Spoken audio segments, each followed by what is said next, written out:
stocks. Gautam Sinha Roy joins us, fund manager with Motilal Oswal Management. Gautam, do you think this adjustment, which in a sense is one of the reasons why mid-cap stocks have fallen because of reclassification, that one-time adjustment is behind us, or that adjustment is an ongoing process and will linger for another quarter or so?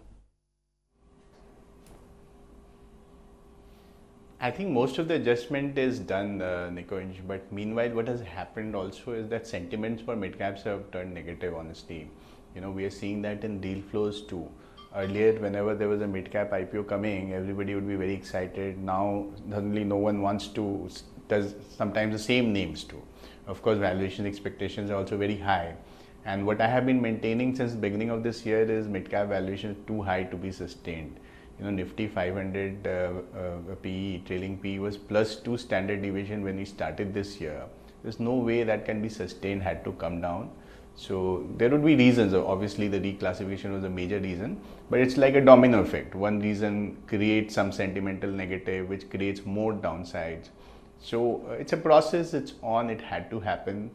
I mean, if you were caught with the wrong foot with a lot of mid caps, that's a really sorry state. But yeah, we need to have been prepared for this, at the beginning of the year. It was expected. The caveat here is the kind of incidents we have seen, auditors, designing, and questions on the corporate governance issues on stocks, which were seen to be nice till like a couple of months back. That creates another level of fear. So it is an environment of fear on the mid-cap side. Whether it goes away in a quarter or it lingers for a while, difficult to say. We'll have to wait and see.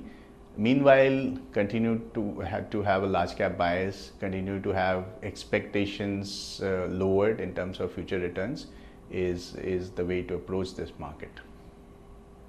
Not buying the mid-cap decline yet, are you?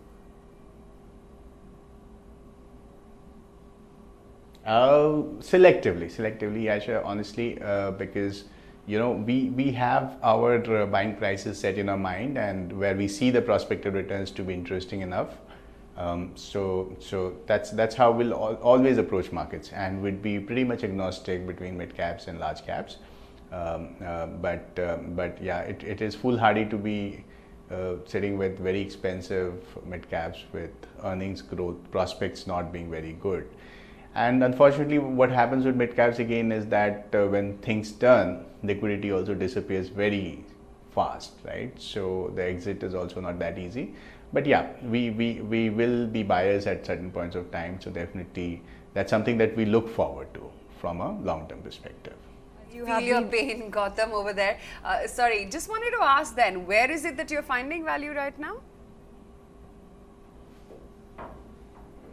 So unfortunately for me, the answer has remained the same for quite some time. In fact, even before coming here, I was thinking I have to repeat, but that remains the same. Retail financials, retail banks.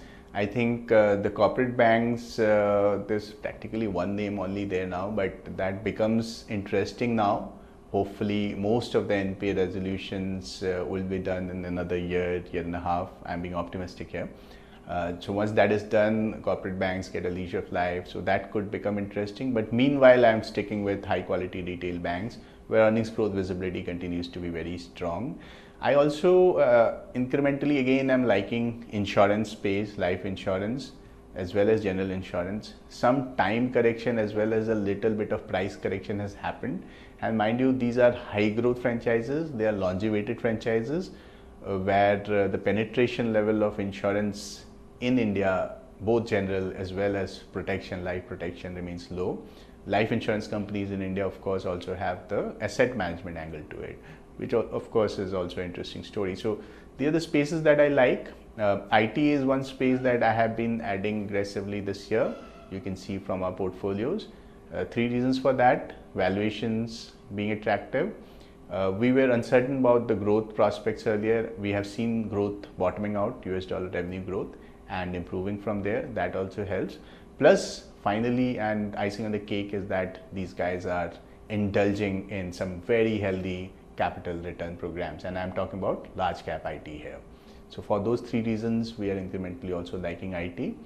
Again, US generics pharma, there is now a new school of thought which suggests that there is a bottoming out happening on the pricing front. Pricing pressure is easing. New launches, of course, continue to be strong. Regulator has eased rules for new launches. So that's a space to watch out for. But IT definitely we have been adding. Yeah, that's pretty much the spaces that we kind of like right now. Okay, Gautam, since you've highlighted IT as well as pharma, what is the specific thought process in terms of what's driving your conviction there? I know you've said that IT is on the path of a recovery, that the US FDA issues with pharma are clearing out. Yeah. But if you were to kind of raise an allocation bias, could you be specific about how much would that be, given that both these sectors till about 2 years back had a major overweight in most mutual funds? Where does the position lie right now, and where is it headed?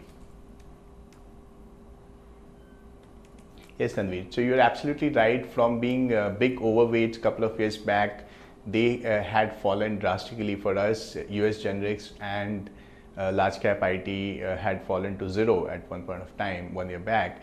US generics we are still not into.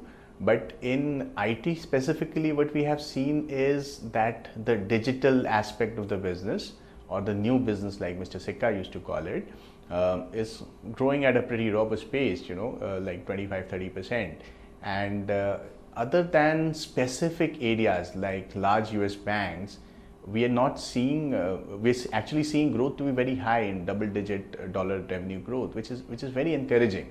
So what we need for these companies to get back to double-digit dollar growth at a company level is essentially the one part which is not growing, which is maybe 1/3 of the overall business, to come back into growth mode. And for that also, our channel checks suggest that prospects are good. Two reasons. One is that investment in IT has lagged requirements for a very long period of time. And the second reason is, of course, tax cuts that Trump has gives them some additional muscle to now invest in technology. And I think digital as a technology cycle has started evolving enough to give room for play for Indian IT companies, which typically tend to be laggards in any technology cycle, but once the industrialization of that technology cycle happens, they tend to be overwhelming beneficiaries, right? So from that perspective, growth looks interesting. We were earlier also worried about the margin front, where again they have done a fairly decent job, the large cap IT companies, of defending their margins in the mid-20s. And from here, with the additional advantage of a depreciated rupee, plus their own margin levers because of scale coming in on the digital side, they should be able to hold on to margins. So, but beyond that, valuations and their capital return programs honestly makes the bull case even more stronger, right? We have seen that start with Cognizant after that letter came in from one of their investors that they could return capital. They did that in a very healthy way, which resulted in very good shareholder returns from that period for Cognizant. And we are seeing the large IT companies in India embarking on similar capital return programs. So that also makes us quite excited about IT. The other theme that I want to discuss with you, Gautam, is financials. And I took this question up with even Sanjay Mukim a little while back. How do you, and you're an investor, so perhaps your perspective would be interesting here. How do you look for value within the financial space? PSU banks are out. Some of the tainted corporate sector banks, I don't know what your position would be like in an ICICI or an Axis, but the market is circumspect there. You have the strong deliveries coming in from HDFC Bank, Kotak Bank, but they come at a higher price. So I don't know how much can you increase allocation at these levels. And likewise is the story with NBFCs and insurance. So where is the value play, so to speak, the alpha generating opportunity within financials?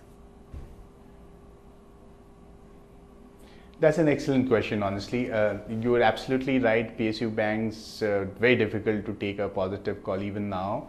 The corporate banks is a matter of debate yet. And I think while the worst of NPA formation is over, maybe that provisioning cycle still extends for a while. And in terms of ROEs to return to normative levels, that will take time. So it is an area which should be watched, but we shouldn't get too excited about it.